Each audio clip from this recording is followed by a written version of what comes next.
नमस्कार दोस्तों, हर्ष के साथ राज यूट्यूब चैनल में आप सभी का स्वागत है।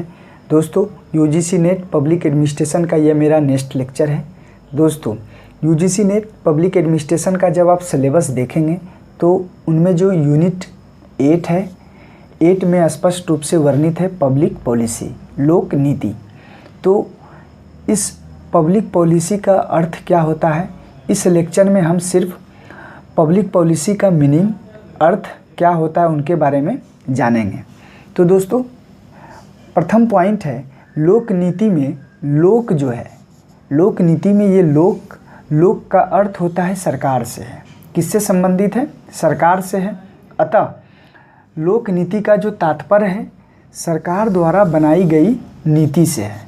किससे है? सरकार द्वारा जो बनाई जाती है नीति, उनसे संबंधित है लोक नीति। तो लोक नीति का हम परिभाषा जानते हैं। दोस्तों, वैसे तो लोक नीति की परिभाषा में बहुत सारे विद्वानों ने अपने रूप से परिभाषित किया है, लेकिन उन सभी में से थॉमस डाय का जो परिभाषा है वो सबसे ज़्यादा सटीक बैठता है लोक नीति के बारे में। तो थॉमस डाय द्वारा जो कहा गया है कि लोक नीति का जो संबंध है उन सभी बातों से है जो सरकार करने अथवा न करने का निर्णय लेती है। तो आपको याद भी रखना है थॉमस डाय का जो कथन है, क्योंकि ये एग्ज़ाम में पूछे जा सकते हैं। कथन क्या है? लोक नीति का संबंध उन सभी बातों से है जो सरकार करने अथवा न करने का निर्णय लेती है। तो मैं आपको जैसे कि पहले भी कहा कि थॉमस डाय के अलावे भी और सारे विद्वान ने इन्हें परिभाषित करने का कोशिश किया है, जिनमें से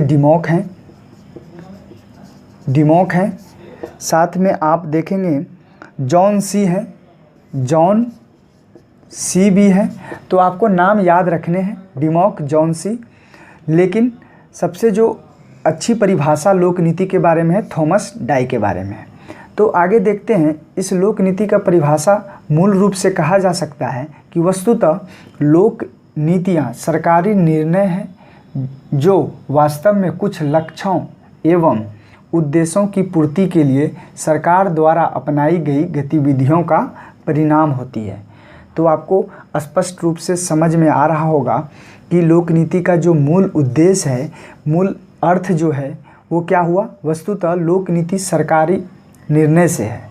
किससे संबंधित है? सरकारी निर्णय से है, जो वास्तव में कुछ लक्ष्यों एवं उद्देश्यों की पूर्ति के लिए सरकार द्वारा अपनाई गई गतिविधियों का परिणाम होती है। तो आपको ये परिभाषा ध्यान में रखना है।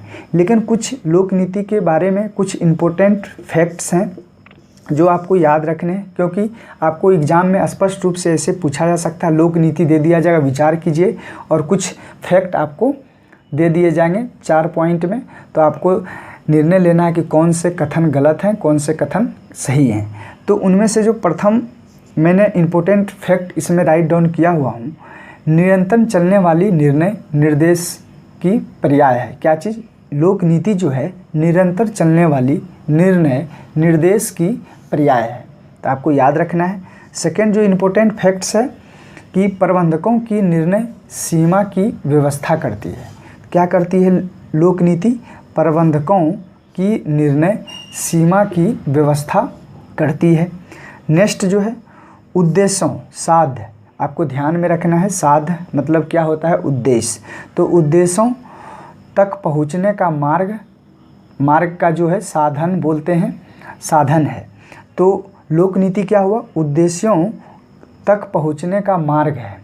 नेक्स्ट जो लास्ट पॉइंट है, कानून या नियम नहीं बल्कि निर्णय हेतु एक निर्देश है। तो लोक नीति क्या है? कानून या निर्णय नहीं, वो बल्कि निर्णय हेतु एक निर्देश है।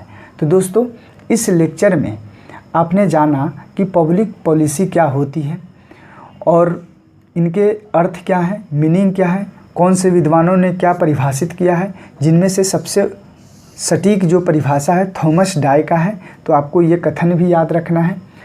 तो दोस्तों, आगे मैं इस यूनिट के सभी सब टॉपिक को अच्छे तरीक़ा से बताने का कोशिश करूँगा, जिनसे आपको एग्ज़ाम में हेल्प मिल सके। तो दोस्तों, आप मेरे चैनल को सब्सक्राइब करें, लाइक भी करें। थैंक यू, धन्यवाद।